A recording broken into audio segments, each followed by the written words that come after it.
لو بتشتكي على طول من جلد الوزة وجفاف البشرة وبتحتاجي حل سريع وفعال وخفيف، يبقى اكيد الفيديو ده ليكي. تابعي الفيديو للنهاية عشان تعرفي اكتر عن شان بودي ميلك.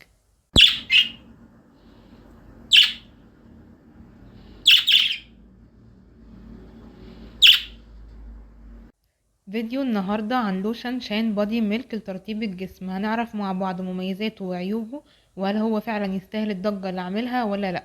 وكمان هنعرف في الفيديو المكونات الفعالة والسعر. شان بودي ميلك بيساعد على ترطيب البشرة الجافة إلى شديدة الجفاف، ترطيب عميق بيوصل إلى 72 ساعة. كمان هو بيقلل جلد الوزة لأنه بيتكون من اليوريا. اليوريا هي مادة موجودة بشكل طبيعي في الجسم، وبيتم استخدامها في منتجات التجميل لأنها بتساعد على ترطيب وتقشير البشرة في نفس الوقت. مميزات شان بودي ميلك إنه لوشن خفيف جدا، والبشرة بتمتصه بسرعة ومبيلزقش ولا بيسبب أي ملمس مش لطيف على البشرة. كمان هو بيهدي وبينعم الجلد. كمان هو مضاد للحساسية وخالي من العطور، وما بيسببش أي التهابات للبشرة. من مميزاته كمان إنه بيحافظ على حاجز البشرة الطبيعي وخالي من البارابين، وبيناسب جميع أنواع البشرة.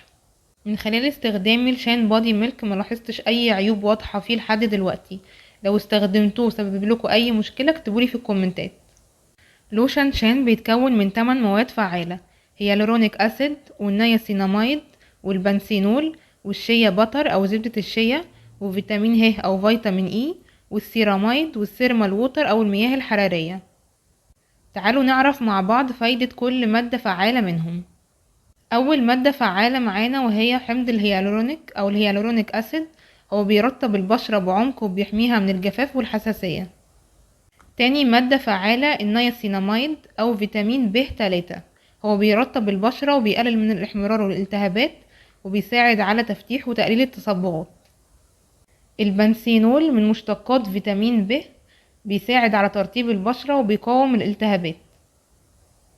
زبدة الشيا او الشيا باتر بتتكون من احماض دهنية اللي بتساعد على ترطيب وتغذية البشرة. خامس مادة فعالة وهي زيت بذور العنب. هو بينعم البشرة وبيرطبها وبيوحد لونها. فيتامين اي او فيتامين ه هو مضاد للأكسدة وبيقاوم علامات تقدم العمر. السيراميد هو مرطب قوي للبشرة. اخر مادة فعالة معانا وهي السيرمال ووتر او المياه الحرارية. هي مياه جوفية غنية بالمعادن والاملاح الطبيعية، بتهدي البشرة وبترطبها، وكمان هي مضادة للالتهابات، فمناسبة للبشرة الحساسة. لأفضل نتيجة استخدميه مرة او مرتين في اليوم. طب هل هو فعلا بيقلل جلد الوزة ولا لأ؟ هو بصراحة محتاج استمرارية عشان تلاقي نتيجة ملحوظة. اخر حاجة في الفيديو السعر. هو سعره من 150 ل 220 تقريبا، وبيختلف من مكان للتاني.